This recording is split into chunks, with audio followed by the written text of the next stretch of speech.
Oi, oi, pessoal, como vocês estão? Gente, hoje o nosso convidado tem tanta coisa legal para falar aqui pra gente, tem tanto conhecimento que eu tenho certeza que o que ele vai trazer aqui para nós vai abençoar a sua vida, a vida de toda a sua família e de todo mundo que você conhece. Então aproveita logo, curte e compartilha aqui e fica com a gente até o final, que eu tenho certeza que vai fazer a diferença na sua vida. E é um prazer poder receber aqui o meu amigo Ângelo Vargas, que ensaiamos esse momento já tem uns 3 anos e as nossas agendas não davam certo.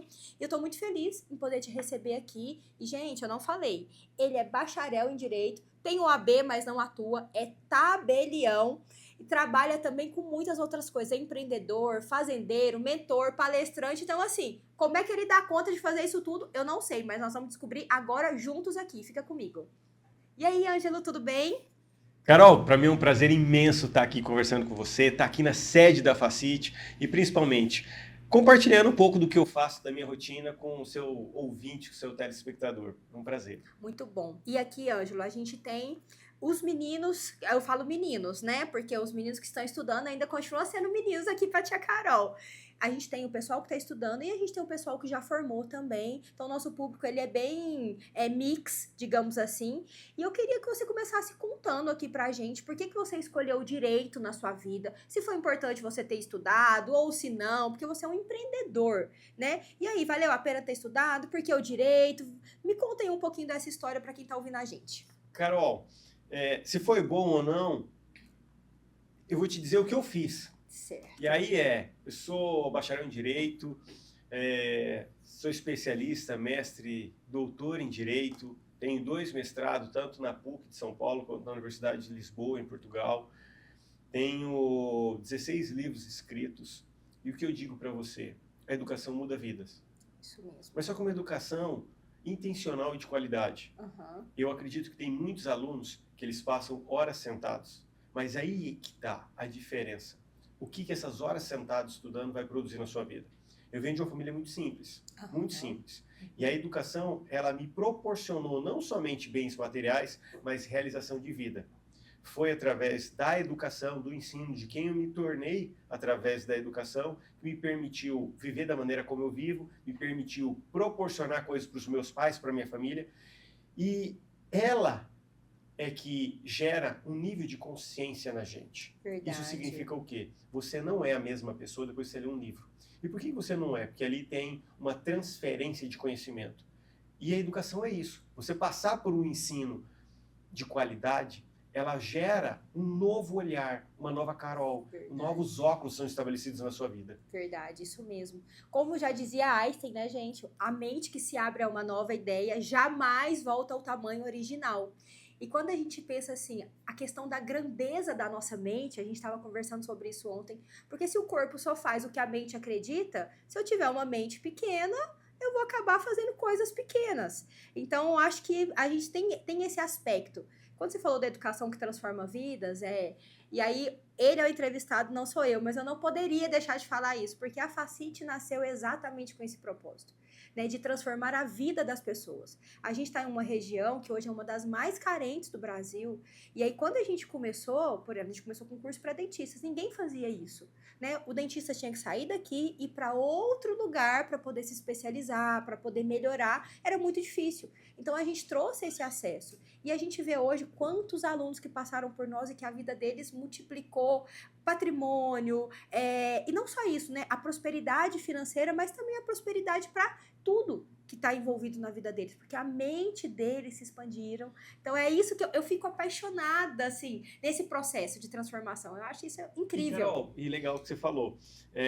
Eu sei que é você que está entrevistando, mas e o que para você é transformar? Transformar é você ser uma coisa e virar uma outra coisa, né? Então, por exemplo, Jesus transformou a água em vinho. Foi uma transformação. Aquilo que era servia para alguma coisa, hoje serve para mais coisas ainda. Então, para mim é exatamente isso. Então, quando a gente pensa nesse sentido de transformação, é pensar, nossa, eu era a Carolzinha, agora eu sou a doutora Carol. Enquanto Carolzinha, eu fazia isso, isso, isso. Enquanto doutora Carol, eu faço aquilo, aquilo, aquilo. E o principal é ver o que eu posso contribuir na vida das pessoas sendo transformada. Porque enquanto eu era pequenininha, eu contribuía pequenininho. Quando eu sou grande, eu contribuo grande. Quando eu sou maior, eu contribuo maior. Então, assim, é esse sentimento que eu tenho dessa transformação. Porque também não serve se for só pra mim, é muito mesquinho. Aí eu acho que daí não mudou foi nada. E olha que interessante, para poder trazer o ensinamento bíblico daquilo que você já falou, citou Jesus, para mim o melhor exemplo é Paulo. Paulo, por que Paulo? Paulo estudou nas melhores escolas, foi mentorado de Gamaliel, foi um cara sensacional. Mas só que ele tinha um propósito, sabe qual que era o propósito dele? Ele perseguia cristãos. Ele perseguia e matava os cristãos. E até que um dia, na estrada de Damasco, ele tem uma visão. E essa visão muda ele. Ele deixa de ser perseguidor para ele ser defensor. Ele deixa de ser Saulo. Ele era Saulo, daí virou. Olha a transformação, até no nome. E era exatamente isso que eu ia falar. Ele teve tanta essência dele alterado que ele não coube dentro do mesmo nome. Ele teve que ser transmutado. E aí essa transformação eu não me enxergo mais como tal, agora eu me enxergo como tal. E aí dentro disso, em Romanos 12:2 diz o quê? Seja renovados pela transformação da vossa mente. Seja renovados o quê? Todos os dias eu tenho que colocar uma gota de diferença em mim. Eu tenho que tomar um gole de transformação. E aí essa transformação, o que a Bíblia nos diz? Pela renovação da vossa mente. Você só vai ser transformado se a sua mente ela for alterada dia a dia. A sua mente Ângelo, eu sou um sedentário. Agora, a partir de agora, eu sou um esportista, eu sou um atleta. Ângelo, a partir de agora eu era mentiroso. Não, a partir de agora a verdade domina na minha vida. Ângelo, a partir de agora eu fofocava. A partir de agora eu só falo a verdade, eu não falo da vida dos outros. É aquele negócio. Nada de comparação, nada de julgamento. E aí isso é transformação. Exato. Quando a gente pensa, e eu sempre me pergunto, eu estou me transformando e renovando a minha mente todo dia ou não? Aí eu consigo ser o profissional que as pessoas admiram. Aí eu consigo ser o profissional que me traz realização. Aí eu consigo olhar para mim e falar assim, uau, eu estou construindo o meu propósito daquilo que eu espero. Isso mesmo. Só que uma coisa que as pessoas não entendem, eu acho, né? Mas eu vejo pelo que a gente passa aqui, não é automático. Essa transformação, ela não é porque milagre Jesus fez e ele faz ainda. Só que a gente precisa viver o processo. E muitas pessoas não conseguem entender que, por exemplo, cheguei aqui hoje, amanhã minha vida já tem que estar transformada. Não, gente, a gente precisa viver. Ontem você falou sobre isso, do banco que você sentava aqui, a pessoa já quer ir lá para majestade, né? Você falou de Davi ontem na sua palestra. Sim. Não, é um processo. Ele primeiro teve que ser rejeitado, depois se tornar pastor, depois ser um guerreiro, fugir, correr, ser o músico, para depois ele se tornar rei. É um processo. E às vezes as pessoas elas só querem estar aqui e já chegar aqui sem viver isso. Então, essa transformação ela é diária. Ela não é algo automático, é assim que eu vejo. E nesse cotidiano de mudança, nesse fazer todo dia, nesse 1% todo dia que as pessoas muito falam, é legal revelar o quê? Eu vou ter rejeição, eu vou ter fracasso, eu vou ter desilusão, eu vou ter crítica, eu vou ter medo. E o curioso no primeiro passo de transformação daquilo que você deseja viver, o primeiro elemento vai ser gozação, vai ser chacota. Por quê? Imagine só que eu lembro muito bem, Carol, de quando eu decidi fazer universidade, eu venho de uma família que eu fui a primeira pessoa da minha geração, de toda a minha cadeia hereditária a fazer universidade, a ter formação superior. E aí dentro dessa realidade, o que você acha que as pessoas pensavam sobre isso? Tá doido? Para que isso?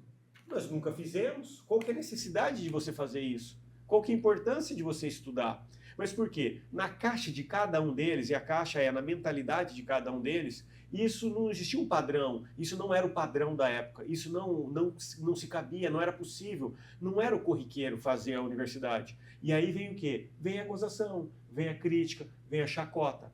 Mas só que, a partir do momento que você dá um passo de evolução e você começa a apresentar resultado, o que era gozação, eles começam a virar o quê? Questionamento. Olha que interessante o que ele fez. olha os resultados que ele apresentou. E aí, quando os seus resultados são extremamente expressivos, Verdade. e eu gosto de falar de uma palavra que é quando os seus resultados, eles constrangem a pessoa a mostrar que, cara, eu não tenho mais o que eu falar dele, porque os resultados dele constrangem. Constrange por quê? Porque se essa pessoa era amiga minha e nós andávamos juntos e ela não produziu o que eu produzi, significa que ela está atestando a incapacidade dela. Ela está atestando que ela não está produzindo com o tempo dela, ela não está gerando resultado. E aí constrange. E sabe o que chega? A pessoa fala, como você fez? Como você fez? Exato. E o curioso, Carol, é que todo empresário, quando ele chega nesse nível de produzir resultado e não perceber de onde esse resultado está vindo, é porque se tornou automático para ele. A produtividade, a performance se tornou corriqueiro, se tornou automático, porque ele sabe como fazer. Mas só que eu só vou saber como fazer depois que eu ralei, depois que eu sofri, depois que eu fui criticado, depois que eu caí, depois que eu fracassei. E aí a medida dos meus fracassos vão determinando os meus avanços. E eu tenho uma frase que eu gosto muito que é: a maturidade é gestacionada na dor. Gente, Anota isso aí, gente. A Eu já estou aqui maturidade anotando. é gestacionada na dor. E por que a maturidade é gestacionada na dor, Carol? Uma mãe, para ela poder parir, uma mãe ela sofre, ela sente, ela tem cólica, ela tem dores e ela sofre na aparição. Mas só que a maternidade traz a ela uma outra mulher, ela se torna uma outra mulher, porque ela passa a ser mais empática, tem uma gota de oceano de amor que ela passa a ter, que talvez ela não sabia ainda o que é um verdadeiro amor. Mas como que é isso? Ela passa pela dor. Agora imagine você, eu estudei para concurso durante 10 anos, e esse tempo de estudo para mim foi fundamental a viver o que eu vivo hoje. Foi simples eu estudar tudo isso? Foi simples, mas não foi fácil. Foi simples depois que eu entendi, depois que eu passei, porque eu olho para trás e falo, eu faria tudo de novo e faria mais rápido, porque eu entendi o processo, eu entendi a metodologia, eu sabia o que eu vou passar. E aí Depois que passou é fácil depois que falar, passou né? é fácil, mas só que eu tive dor. Então, eu me tornei um profissional melhor de acordo com as resistências que eu superei que a vida foi me estabelecendo. Exato. Por isso que eu digo, a maturidade ela é gestacionada na dor. Ô, Ângelo, mas voltando um pouquinho atrás, antes do concurso, como que foi a questão do direito na sua vida, né? Porque, por exemplo, você não tinha alguém para se espelhar, para falar, meu pai era advogado, meu tio era juiz, eu também quero isso na minha vida. E aí você resolveu fazer direito, quem é doido, aquele menino doido, né? O filho do fulano já tá ficando doido, porque geralmente é isso que a gente ouve. Como que foi? Por que você escolheu o direito? Como que isso entrou na sua vida? Porque eu vejo que muita gente, até quem assiste a gente, eles têm essa dúvida. O que eu vou fazer agora? Será que eu vou para o direito? Será que eu vou para medicina, para odonto, para veterinária? E eles ficam naquela insegurança. Eu tenho que tomar essa decisão para a minha vida inteira. E depois, se não der certo, e se eu não gostar? Ontem a gente encontrou com uma pessoa que comentou isso com a gente. Eu queria que você falasse um pouquinho também, porque ainda mais em 16, 17 anos, é muito novo para decidir isso. E por outro lado, é o que vai dar a alavancada na vida da pessoa. Conta aí pro pessoal. Carol, tem muitas pessoas que romantizam, dizendo, eu sempre quis ser tal coisa. Não, o meu foco não era direito. Mas só que eu queria fazer medicina.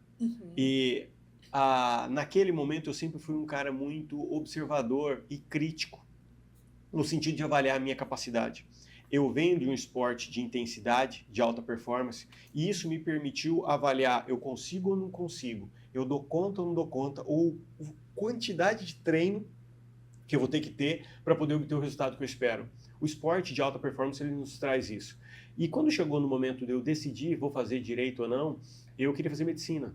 E aí eu avaliava qual que era a minha capacidade naquele momento e o tanto que eu iria me dedicar para poder obter aquele resultado. E em específico, naquele ano, nos 2 anos da minha decisão, o curso de Direito estava em alta, extremamente em alta. Então, nas principais revistas, o que falava era sobre a ascensão do curso de Direito e tudo mais. E aí foi ali eu percebi uma oportunidade que ele me daria uma janela. Eu costumo dizer que seria multiportas. Por que multiportas? Eu teria várias possibilidades do que eu faria depois. Poderia ser advogado, poderia ser juiz, podia ser promotor, podia ser tabelião. E nisso faria o quê? Faria com que eu depois teria condições de decidir qual segmento eu buscaria. E verdadeiramente nós tínhamos um prestígio muito grande.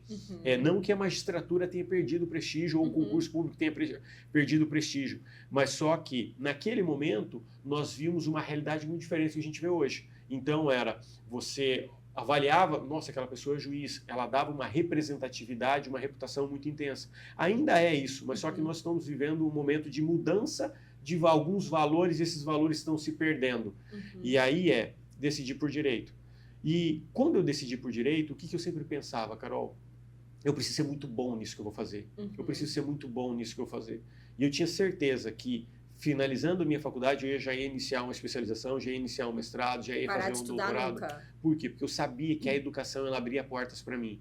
A portas daquilo que eu gostaria de viver. E pensando na advocacia, o que hoje em dia um advogado ele faz para o seu cliente? Resolve o problema. E isso é o quê? Um conselheiro, você concorda comigo? Claro, exato. E aí o que hoje um aluno, você que está na faculdade de Direito, você tem que começar a entender. Hoje, as profissões elas estão sendo alteradas e cada vez mais essa nossa globalização, essa aceleração do tempo, essa transformação digital que nós estamos vivendo qual que é a peça fundamental que eu exerço dentro da minha profissão para gerar impacto no meu cliente? E hoje a advocacia não é eu peticionar dentro de um processo judicial, é eu ser conselheiro do meu cliente. Isso mesmo. É o cliente ver eu ser ombreado por mim. Eu sou o mentor para ele produzir o que ele espera. Seja na atração de clientes, seja no marketing positivo, seja na reputação dele, seja na gestão de time dele, seja numa gestão preventiva de litígio, seja na análise de contrato. O que eu falo assim, para mim, hoje, o profissional do direito, ele tem que ser estratégico. Por quê?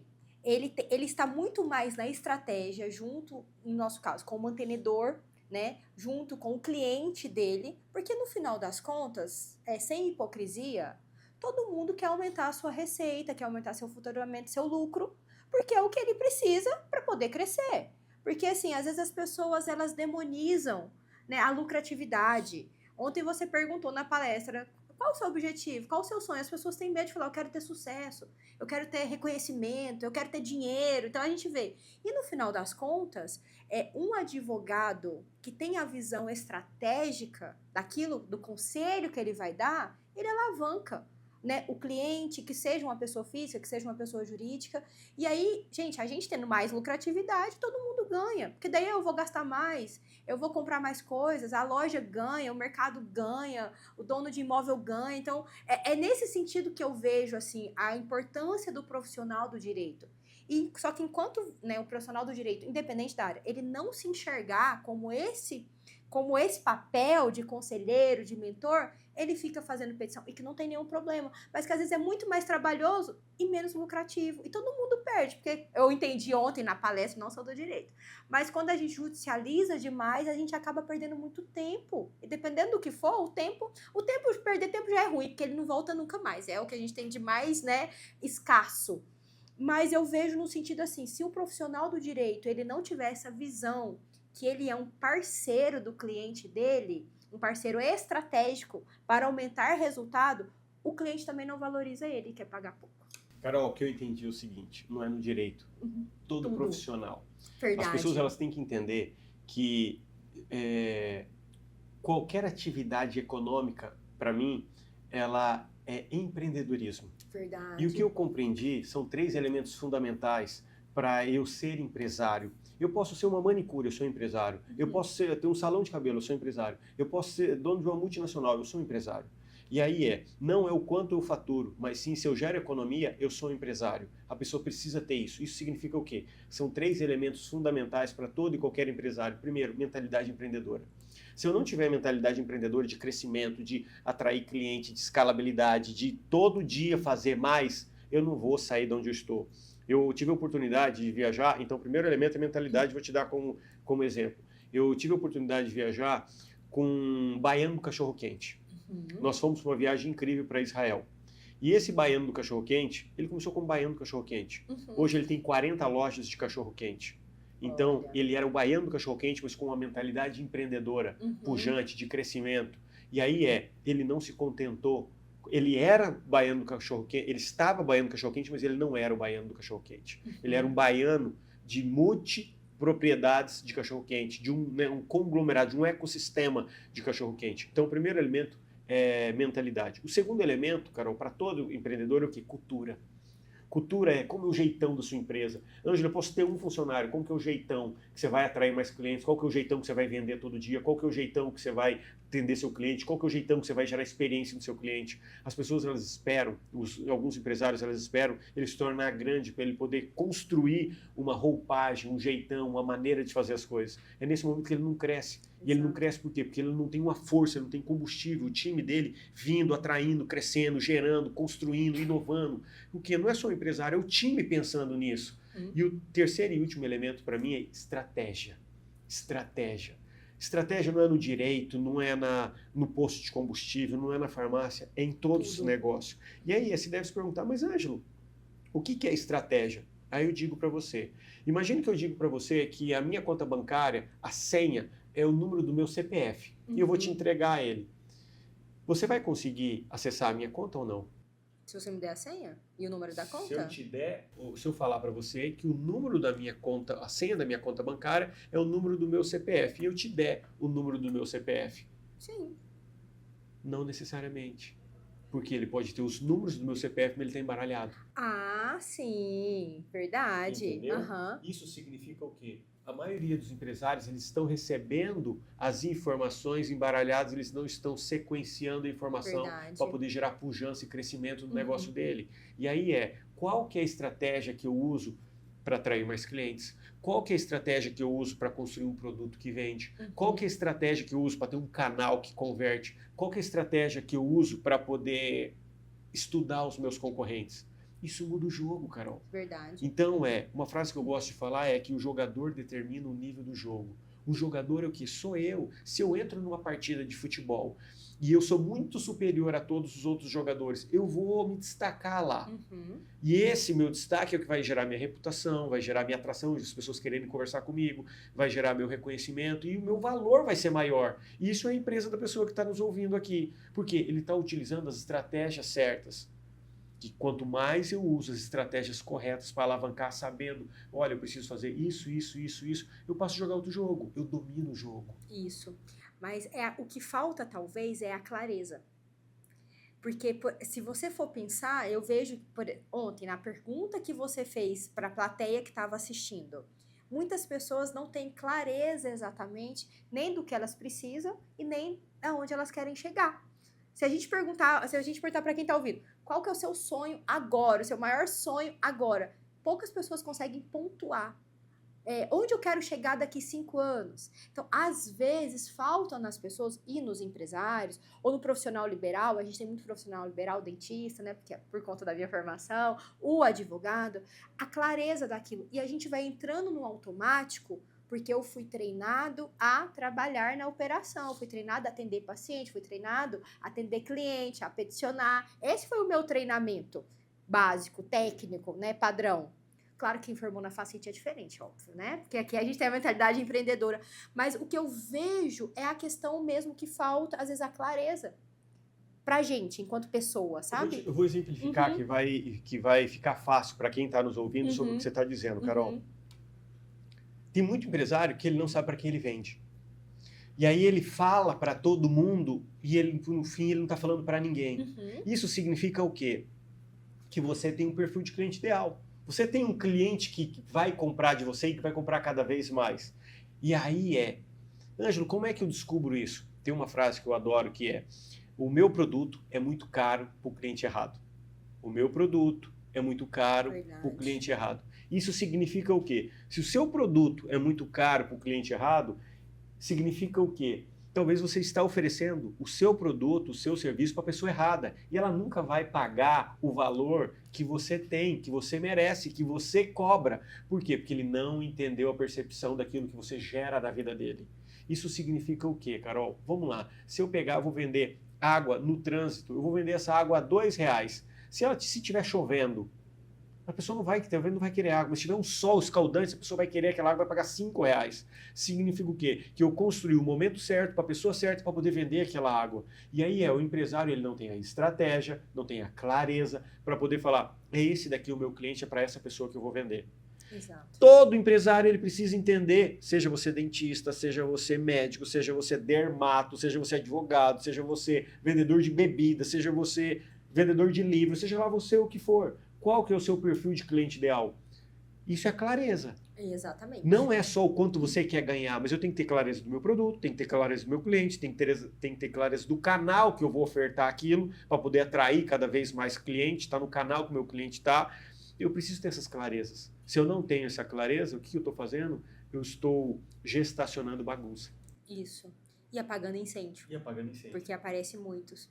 Ô, Ângelo, e nessa pegada, porque daí tá, aí você formou no direito, e você, como que foi assim? Porque você falou que estudou 10 anos para concurso público. Como que foi essa... Aí você entrou, né, para ser tabelião é concurso, não é isso? Isso, aí eu fui aprovado, Carol, no concurso de tabelião. Uhum. E aí depois que eu fui aprovado, eu mergulhei com profundidade para poder fazer com que o meu cartório ele se tornasse um cartório incrível. Uhum. Não só o ambiente de trabalho, mas também crescimento financeiro, que acho que isso todas as pessoas querem. Crescimento financeiro é consequência da organização que você estabelece dentro da sua empresa. E aí nisso, Carol, nós estabelecemos muitas medidas, desde endomarketing, que é o marketing interno para os nossos clientes, no cartório. Uhum. Só para você ter uma ideia, hoje, uma das minhas empresas é o cartório, então. No cartório, nós temos todo um funil de contratação. O que é esse funil do funcionário? Nós temos do começo ao fim, o que esse funcionário vai fazer lá. Uhum. Nós temos desde a oportunidade de vaga até a demissão. E nesse funil, nós estabelecemos todas as fases. Isso gera o quê? Para o meu time de RH, gera clareza. Só para você ter uma ideia. Na descrição, quando sai a oportunidade de cargo, sai a divulgação das vagas, essa pessoa foi aprovada. Essa pessoa foi aprovada no processo seletivo para poder trabalhar no tabelionato. Uhum. Ela recebe a proposta de R$ 1.000 em dinheiro para ela desistir da vaga. Uhum. Ela recebe R$ 1.000 para desistir da vaga. Isso por quê? Porque eu não quero um funcionário que esteja ali para atrapalhar o meu tempo e principalmente bater ponto. Eu estou ali com um funcionário que tenha ideia do que é o propósito que nós estamos construindo e se ele está disposto a comprar. Porque se você for entender, ele está pagando R$ 1.000. Se ele não recebeu, ele está pagando R$ 1.000 para mim, para ele poder permanecer ou iniciar dentro da nossa empresa. Uhum. E aí ali eu já começo a entender quais são as figuras, se o meu processo de divulgação da vaga está certo ou está errado. Porque se tem muita pessoa pegando aquela grana, significa o quê? Que a minha divulgação da vaga está errada. Então a gente parametriza todos os passos, desde funcionário e desde o produto nosso. E aí o que a gente quer no funcionário? A gente quer que ele permaneça bastante tempo, renda bastante para nós e cresça lá dentro. Sim. Eu não quero um funcionário que fique muito tempo parado no mesmo lugar, porque ele não vai gerar resultado para nós. E como que eu faço isso? Eu preciso encantar esse meu funcionário. Nós temos uma frase, eu vou treinar muito o meu funcionário para o mercado desejar ele, receber proposta, mas eu vou encantar muito o meu funcionário para ele querer ficar. Isso mesmo. E aí eu estou com o funcionário cada vez mais preparado para poder ir para uma linha de frente e gerar resultado. E esse encantamento do nosso funcionário, a gente começa antes dele entrar no nosso quadro. 5 dias antes dele iniciar o trabalho, ele recebe uma caixa preta, magnética. E dentro dessa caixa, o que tem lá? Tem o nosso manual de cultura, tem o nosso uniforme, tem o nosso squeeze e tem uma carta escrita à mão. Uhum. Aquilo é o objetivo de fazer quando ele abre, ele vai falar assim, uau, essa daqui não é qualquer empresa, essa daqui é uma empresa assim, assim, assim. E nós já tivemos o primeiro impacto que quebra de padrão dele, que foi oferecer R$ 1.000 para ele desistir da vaga. Uhum. E aí depois ele pega e recebe aquilo como manual de cultura dele, aí o que ele pensa? Cara, essa empresa não é qualquer empresa. Uhum. Essa empresa é uma empresa que vai gerar progresso em mim. E as pessoas querem, funcionário quer progresso. Funcionário quer todo dia ele perceber que ele está evoluindo, Verdade. Porque o passe dele vai valer mais. E aí que tanto eu estou fazendo com que o meu funcionário tenha esse sentimento. Para ele ter isso, eu tenho que treinar. E foi por isso que nós acabamos montando uma escola de treinamento para empresários. Porque o que a gente faz, o que a gente fala, a gente faz. Uhum. E o que a gente faz, a gente fala. E aí montamos uma escola de educação que chama Experience, com o objetivo de gerar conhecimento para empresários. E lá a gente trata de diversos pilares: mentalidade, equipe, cliente, liderança, produto, canal e concorrente. Muito bom, legal. E, Ângelo, mas como que foi? Porque, por exemplo, você é concursado, Perfeito. eu entendi, né? Teoricamente, você tem uma estabilidade, concurso. Qual que foi a chave, né? O clique, o insight que você teve para poder querer fazer diferente já aqui? Porque o que eu percebo, tô concursado mesmo, isso aqui já é o meu mesmo. O que foi esse, sabe, para fazer esse movimento e ter essa virada, né, de funcionário público, concursado, de concursado empreendedor? Como que é isso? Porque eu percebo que existe essa... Hoje a gente vive no Brasil essa dualidade. Ou você é isso, ou você é aquilo. Você não pode ser as duas coisas, né? Então, ou eu sou funcionário público, ou sou empreendedor. Como se um fosse contra o outro. E, na verdade, se a gente juntasse... Porque, para mim, empreender é uma mentalidade, né? É uma ação para resolver... É uma mentalidade que gera uma ação para resolver a dor de alguém. Mas como que você teve esse insight? Porque às vezes tem gente que está assistindo a gente tem a nossa colega juíza que quer empreender, às vezes você está lá num serviço na defensoria, alguma coisa, quer fazer diferente, mas às vezes, né, não consegue. Então, assim, você poder falar pra gente um pouquinho disso, qual foi seu insight e como que as pessoas que têm vontade de partir para isso têm que fazer? Carol, o que eu sempre pensei é o seguinte: eu fui um cara muito... Eu sempre tive a leitura da Bíblia, o estudo da Bíblia, da palavra, muito intenso comigo. Uhum. E aí a parábola dos talentos, todas as vezes que eu leio aquela e eu medito em cima daquela palavra, ela me constrange. Por quê? O que eu sempre me pergunto é, na minha conversa final com Deus, ele vai olhar para mim e vai falar o seguinte: Carol, o que você fez com os talentos que eu te dei? Exato. E aí você que está aqui nos ouvindo, Deus vai perguntar para você: e aí, o que você fez com os talentos que eu te dei? E todas as vezes que eu escuto isso, Carol, isso me comove e me instiga a pensar: o que eu estou fazendo com esses talentos? Por várias vezes eu já pensei: para que eu vou fazer palestra? Para que eu vou para tal lugar? Para que eu vou para tal lugar? Por que eu não fico aqui em casa? Todas as vezes que eu penso isso, o meu diálogo interno é: o que você está fazendo com os talentos que eu lhe dei? Uhum. E isso acaba que dimensiona o que nós vamos fazer. Vamos lá, se eu sou um talentoso jogador de futebol, por que eu não jogo bola? Uhum. Se eu sou um exímio comunicador, por que eu não vou ajudar pessoas, gerar valor para as pessoas através da minha comunicação? Uhum. E aí nisso gera o que em você? Prazer. Por que gera prazer? Porque você percebe dentro de um olho. Eu vejo, ontem nós tínhamos diversos estudantes aqui, e quando você fala, você percebe o olho da pessoa ali brilhando e falando: cara, eu queria ser essa pessoa. Olha, parece que... Aí, quando você fala alguma coisa, a pessoa faz assim, sorri. Naquilo ali, sabe o que eu entendo, Carol? Para mim, a resposta que vem é: eu consegui abrir a porta da cabeça dele, eu consegui abrir aqui a cabeça dele, coloquei a informação e eu fechei. Uhum. Nisso gera o quê? Uma vida eu transformei aqui. Uhum. Eu gerei uma esperança de vida. Por quê? Porque eu não tinha, na minha época eu não conseguia ver pessoas assim que me ajudassem.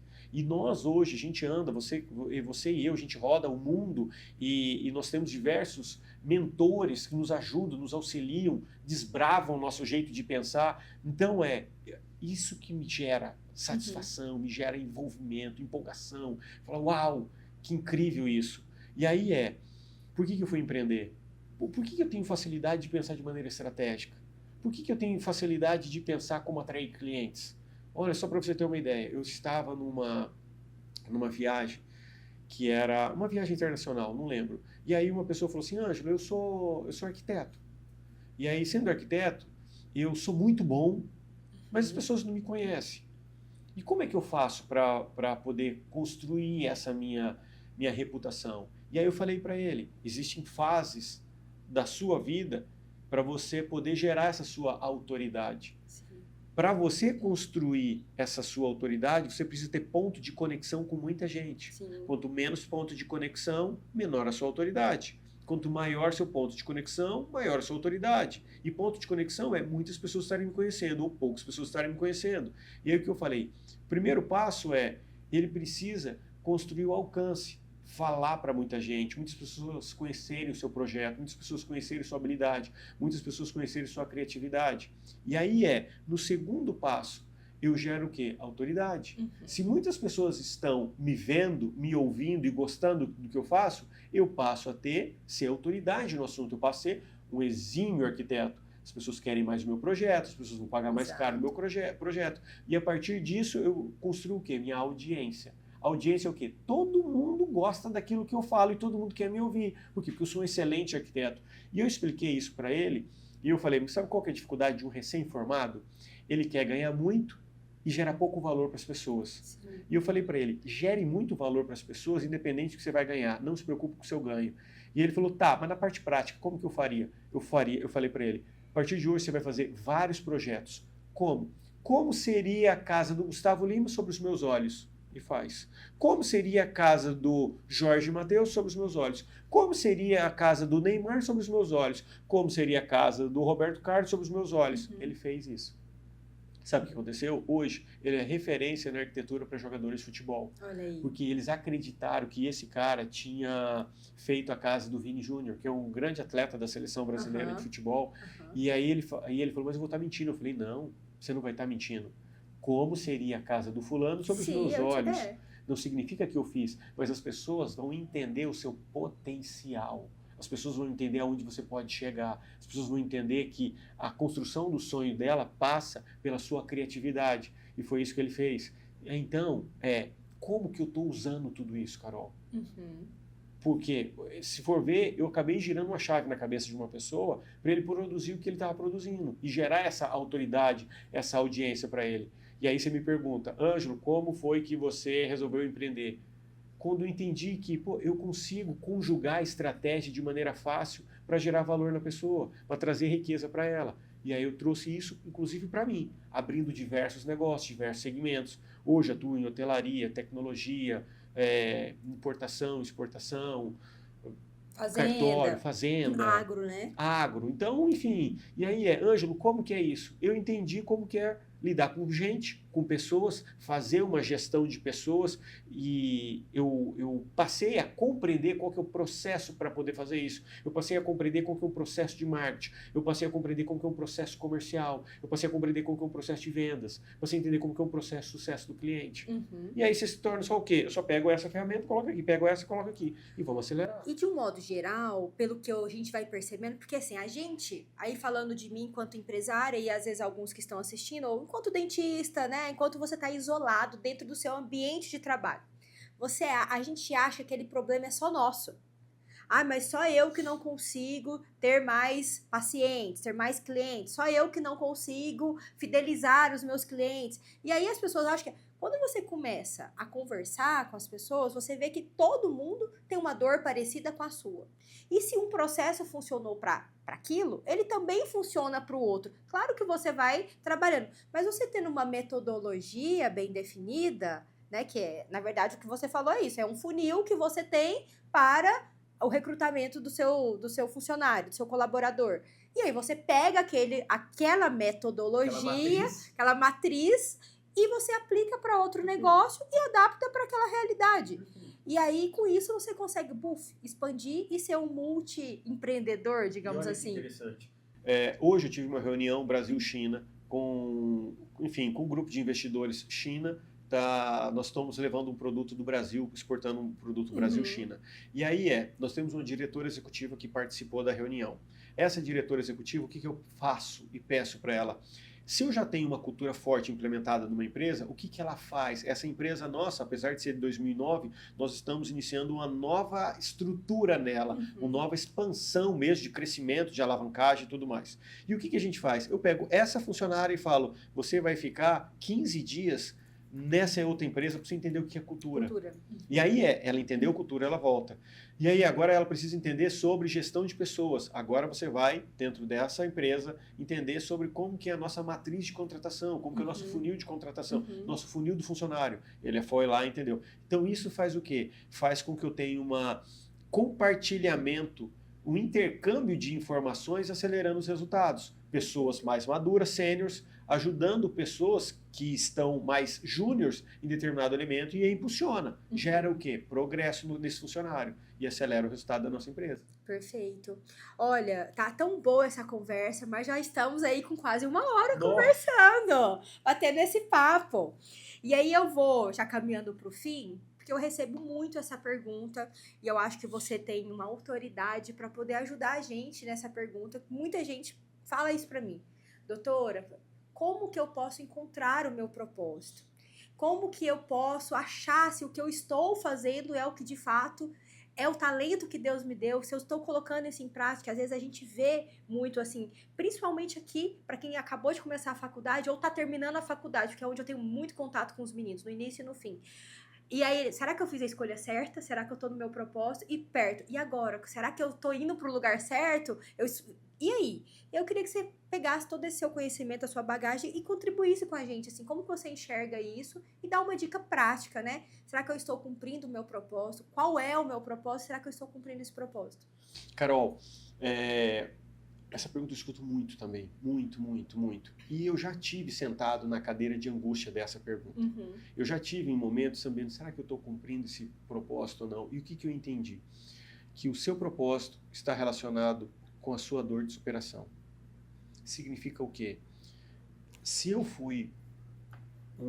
sou um ex-drogado, eu tenho condições e habilidade de libertar pessoas das drogas.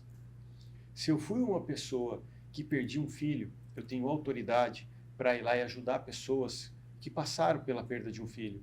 Se eu fui um exímio empresário, se eu sou um exímio empresário, se eu entendo de estratégia, provavelmente eu passei pela dor da ineficiência, da desorganização, da desinformação dentro da minha empresa. E aí eu passo a ter autoridade para construir isso. Isso significa o quê? Que eu passo a caminhar numa zona de genialidade, eu passo a caminhar numa zona de conforto, eu passo a caminhar numa zona de realização. Por quê? Porque eu estou fazendo aquilo que eu faço, eu estou fazendo aquilo que eu já fiz, eu estou fazendo aquela caminhada que eu já fiz, já trilhei. Isso significa o quê? As pessoas, elas querem saber o propósito sem olhar para elas e perceber o que elas já viveram, o que elas estão vivendo. E aí por que muitas pessoas não têm resultado, Carol? Ela não reconhece quem ela verdadeiramente é e o que ela pode fazer. A confiança, Carol, é o maior paletó da pessoa para ela poder fazer qualquer coisa. Verdade. E aí eu te dou um exemplo. Por que uma pessoa, por que grande, hoje, mais de 90% das pessoas têm medo de falar em público? Por que a pessoa tem medo de falar em público? Inseguras. Ela não tem medo de falar em público, ela tem medo de falhar. Ela tem medo de falhar. E aí nisso entra, sabe o quê? A vaidade, porque ela quer chegar lá e ela quer impressionar. Ela quer chegar lá e produzir algo que ela ainda não tem nem a capacidade para isso. Então, o que eu preciso fazer? Eu preciso construir em mim qual que é a história verdadeira daquilo que eu vou passar. Durante muito tempo, eu fui muito técnico. E você sabe... Esse é o, entre aspas, não é o problema, mas quando a gente estuda muito... né? Especialização, mestrado, doutorado, já passei por essa fase. A gente fica muito técnico. E aí, querendo ou não, você acha que cientificamente você vai ter uma solução. E não é, Carol. Você sabe o que transforma a pessoa? É história. Você contar a sua história para mim e entra um elemento que chama acreditar. Na medida que você conta a sua história para mim, eu falo, cara, se a Carol conseguiu, eu também posso conseguir. Se a Carol fez, eu também posso fazer. Tem um psicólogo que chama Druning. E ele, o que ele fez? Ele falou, tem 3 elementos de acreditar, Carol. Primeiro elemento é o que você já fez na sua vida, que você rompeu, que você falou assim, uau, aquilo lá eu consegui.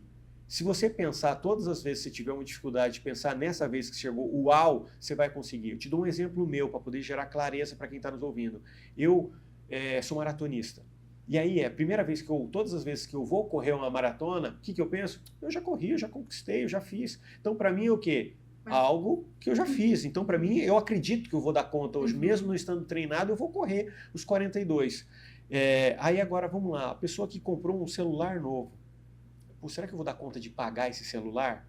Só quando ele pensa, poxa, eu lembro aquela vez que eu comprei aquela televisão em 42 parcelas, em 28 parcelas e paguei, então eu vou dar conta. Então o quê? Ele olha para dentro de si e vê algo que ele se rompeu e ele dá conta, ele passa a acreditar. Segundo elemento, quando você lembra de pessoas que te elogiaram. Uau, que incrível que você fez, Carol. O que você... Nossa, que incrível a maneira como você tratou aquela pessoa. Nossa, Carol, você foi aprovado nesse concurso. Nossa, Carol, eu queria tanto fazer o que você faz. Nossa, Carol, que casamento abençoado você tem. Todas as vezes que alguém fala isso para você, é um outro elemento do acreditar. Uhum. Eu pego aquilo como sendo um fundamento para mim e eu coloco no meu coração e, não, ela falou, ela elogiou, eu consigo. Uhum. E o outro elemento é viver coisas que você não imaginava que você poderia viver. Uhum. Então aquilo que eu já fiz, me superei, aquilo que os outros falaram e viver coisa que eu jamais imaginava. E aí tive uma oportunidade uma vez que eu nunca tinha andado em avião particular. E aí a primeira vez que eu voei num avião particular, eu pensei, isso daqui não é diferente das outras coisas que eu já fiz. O que eu preciso fazer para poder ter o meu avião? E isso roda o quê? Poxa, interessante. Se torna o quê? Simples, fácil, e eu estou justificando e fundamentando aquilo que eu quero viver. Uhum. E aí a sua pergunta foi sobre propósito. Exato. Propósito, eu tenho que acreditar em mim. Eu tenho que acreditar em mim, Carol. Se eu não acreditar, eu não vou dar conta. E a espiritualidade, ela impulsiona você a fazer isso. E por quê, Anjo? Quando você pega lá Gênesis 1:26, o que está dito lá? Você é a imagem e semelhança de Deus. Se Deus é onipresente, onipotente e faz o que Ele quer, e Ele está dizendo para você, você é minha imagem e semelhança, você é meu filho, eu formei você. Se eu formei você, você tem as minhas digitais. Uhum. Você pode fazer, você dá conta de fazer. Sabe o que as pessoas fazem? Elas não acreditam nisso. Exato. Elas não acreditam na capacidade que elas têm. E para mim, o melhor exemplo é o agricultor. Uhum. O agricultor, você concorda comigo que ele planta hoje acreditando que ele vai colher. E é por isso que ele planta. Exato. E aí eu pergunto para as pessoas que estão nos ouvindo, por que eu não construo um projeto hoje tendo a certeza daquilo que eu vou colher? Porque eu não acredito no meu projeto. É isso. Eu não acredito. Quando o Mac veio fazer as nossas avaliações, você falando, para mim o maior ato de fé é a gente montar uma faculdade. Por quê? E eu contei isso para eles, porque assim, o que acontece? Não sei se as pessoas têm essa noção.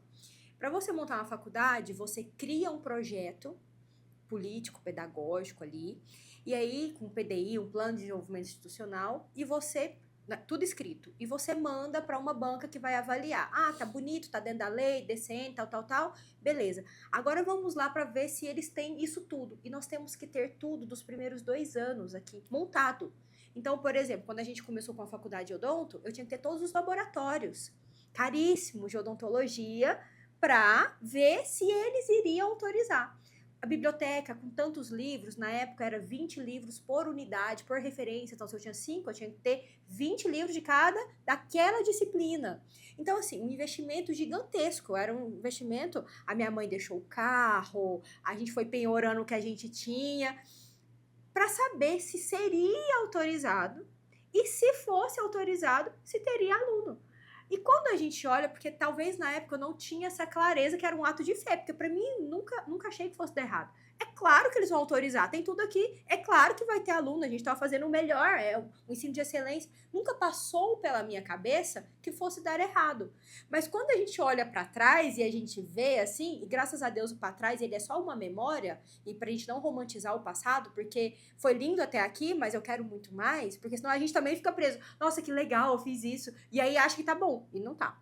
Mas enfim, quando você fala do agricultor, é o mesmo sentimento. Gente, a gente montar tudo, esperar. Nós demoramos quase 2 anos para ser autorizado o curso de odonto, tudo parado. O prédio montado, fechado, porque eu não podia fazer nada. Medicina foram quase 4 anos, com tudo parado, montado, fechado, e esperando ser autorizado. Então, tem um ato de fé maior do que isso, porque o investimento é muito grande. Eu acho que talvez as pessoas não tenham essa noção.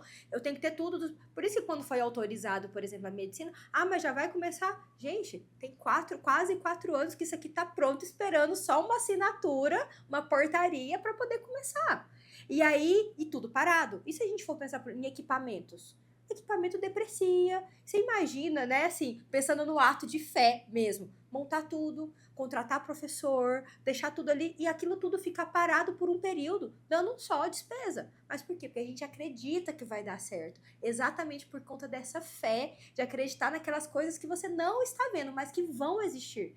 E eu vejo muito o empreendedorismo com essa capacidade, né, da gente, é um ato de fé empreender. Porque você montar um negócio, né? Você vai criar um produto, alguma coisa. Será que vai ter cliente para comprar? Será que vai agradar o meu cliente? E aí, claro, você vai trazendo a ciência, o conhecimento, né? O meu público gosta disso, meu público é para isso, essa é a minha clareza, que o conhecimento traz. E junto com a fé, gente, eu acho que não tem para ninguém, porque assim, não vai dar errado. Eu sou imagem e semelhança de Deus. Jesus veio para que eu tivesse vida e vida em abundância. Então, assim, é só a gente correr e fazer a nossa parte. Porque também ficar sentado, não, Deus vai mandar chuva, não, Deus vai mandar o aluno. Aí também. Para eu colher a plantação, eu tenho que plantar. Exatamente. E quantos não plantam? Quantos talentos estão sendo enterrados, né? Porque todo mundo tem. Ou não, tem gente que não tem talento. E olha que interessante, Carol, se você me permitir, eu sei que nós já estamos terminando, mas Estamos, já que... É porque, gente, eu fico empolgada quando eu vejo, assim, pessoas que têm esse propósito, sabe? Você não tem noção, eu ficaria o dia todo aqui falando. E ó, profeta Elias. O que o profeta Elias fez? Ele chegou com o rei Acabe e ele desafiou o rei Acabe. O rei Acabe, ele idolatrava a fertilidade, ele tinha os deuses dele. Exato. E aí nesses deuses que o rei Acabe idealizava, protegia, que era os Baal, Elias ele chegou e falou assim, a partir de hoje não vai ter mais chuva. E ele fez aquilo num tom de ousadia e de coragem para mostrar quem era o verdadeiro Deus dele. Mas só que o mesmo Elias, profeta Elias, depois que ele fez isso, ele se refugiou. Ele se definhou. E lá ele foi alimentado pelos corvos. E Jesus falou para ele, vá lá que eu já avisei os corvos para te alimentar. E lá ele ficou. Isso significa o quê, Carol? Na nossa vida ter dia que você vai ser ousado. Você vai ser destemido. Exato. Você vai ter vontade de fazer. Você vai parecer um trator, uma alavanca, uma locomotiva. Mas só que tem dia que você vai desanimar, vai estar cansado. Vai estar cansado, vai ser triste. E aí é que tá. Em que momento você vai querer estar na sua vida? No pico ou no vale? Eu tenho que acelerar a todo momento para eu poder passar logo pelo pico, pelo vale. Existem lugares de solidão, que é o pico e é o vale. Todo mundo fala, lugar de solidão é o vale. Não é. O lugar do pico também é de solidão. Porque lá você não tem com quem compartilhar, você não tem com quem conversar, você não tem com quem mostrar suas fraquezas.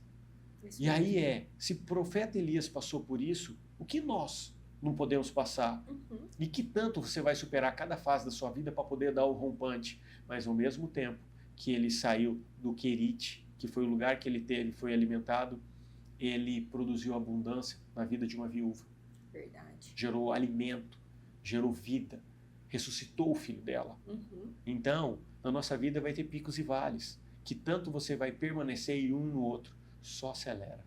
Isso aí. Olha, gente, que mensagem, que legal. Muito conhecimento e muitos insights. Eu sou aluna forever, né? Ó, meu caderninho todo anotado aqui dos insights que eu tive. Depois dá uma outra live só dos insights.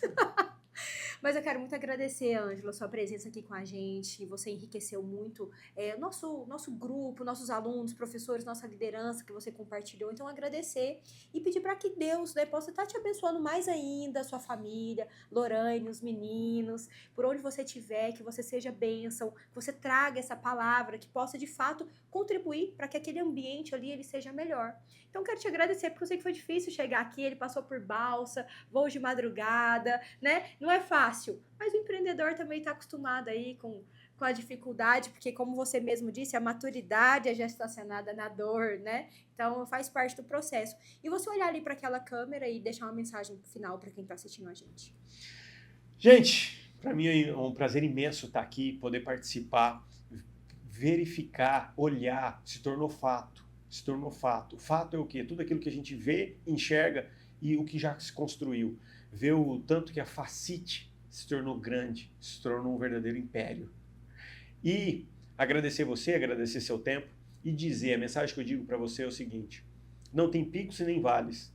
Tem uma jornada. No final da sua jornada, você vai contar o quê? Eu já sei o que eu vou contar. Eu me arrepio só de escutar isso. Todos os dias eu conto para mim. E todos os dias eu acordo falando, Espírito Santo, qual que é a nossa missão para hoje? E você, como que você acorda todo dia?